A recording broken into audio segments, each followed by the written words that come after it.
It is now 7:06. You have exactly 8 hours and 54 minutes to think about why you're here, to ponder the error of your ways. And you may not talk. You will not move from these seats. And you, yeah, you, Bender, you will not sleep. All right, people, we're going to try something a little different today. We're going to write an essay of no less than 1,000 words describing to me who you think you are.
Well, I'll do anything sexual. I don't need $1,000,000 for it. You're lying. I've done just about everything that isn't illegal. I'm kind of a nymphomaniac. I've had sex with my shrink.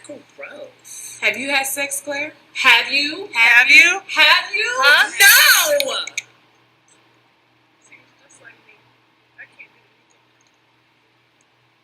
What's that? Because I'm dumb. I'm stupid. I can't even pass shop class. Well, what can you do? Well, I can make spaghetti.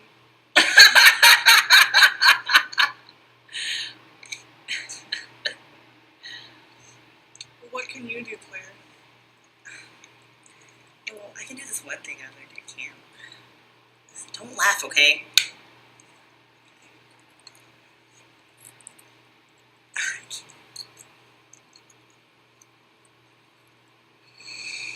Wow. It's not funny. Dear Mr. Vernon, we accept the fact that we had to sacrifice a whole Saturday in detention for whatever it was we did wrong. But we think you're crazy to make us write an essay telling you who we think we are. You see us as you want to see us, in the simplest terms and the most convenient definitions. But what we found out is that each one of us is a brain, an athlete, a basket case, a princess, and a criminal. Does that answer your question? Sincerely yours, The Breakfast Club.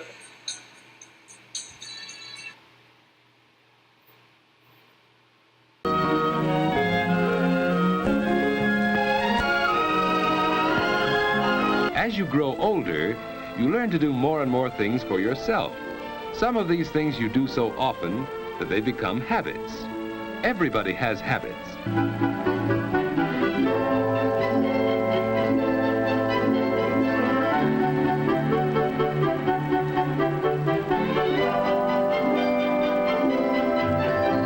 Hanging up your clothes can be part of this routine.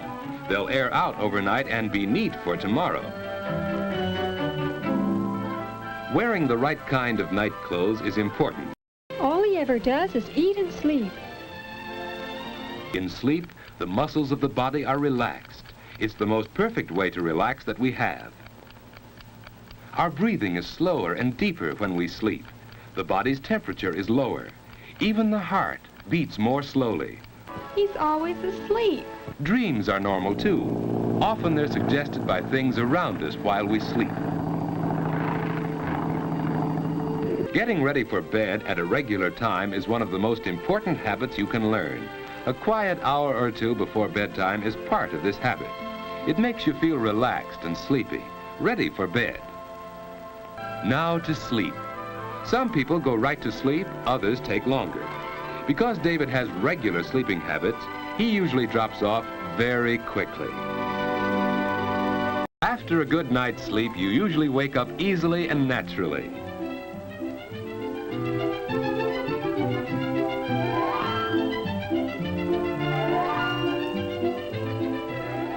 The alarm hasn't rung yet. There's plenty of time for breakfast, too.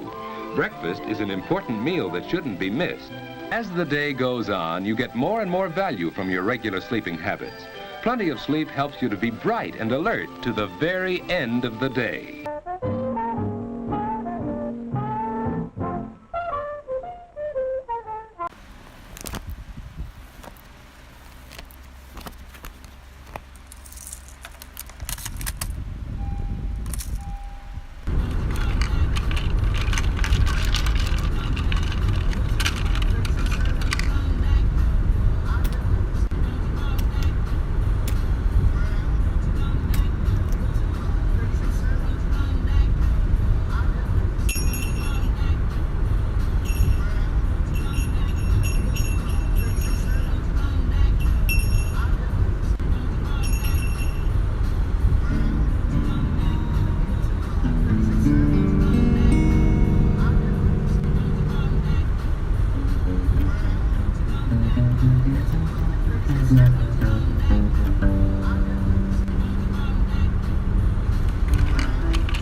Number 10.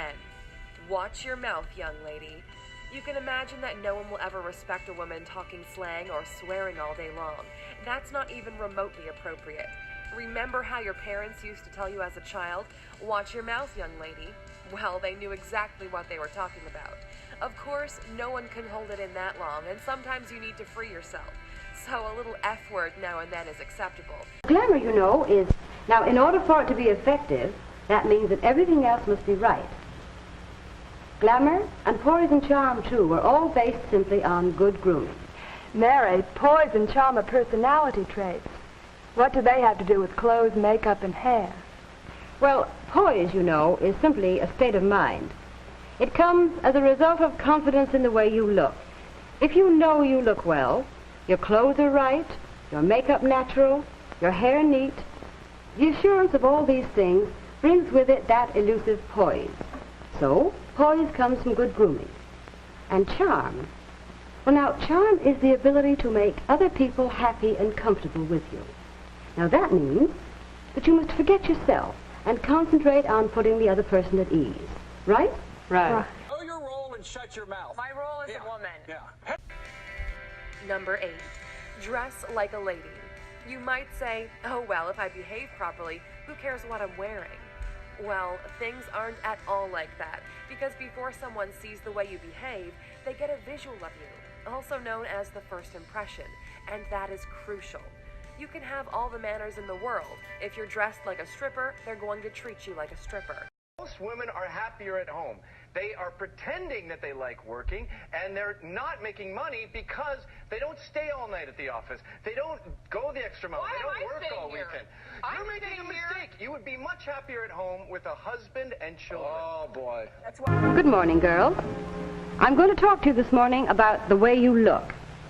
Now, I've heard it said that we women attach too much importance to our appearance, but that isn't true.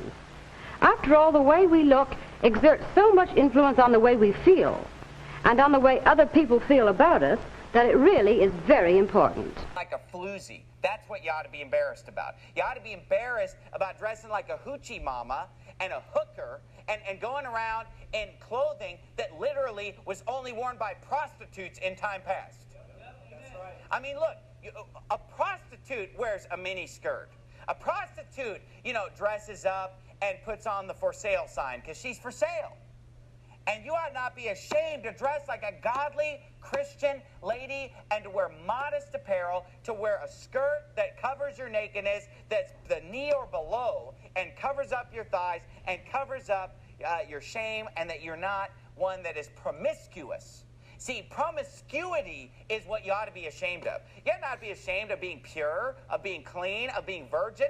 Those are the things you ought to be proud of, and you ought to be ashamed of nudity and nakedness.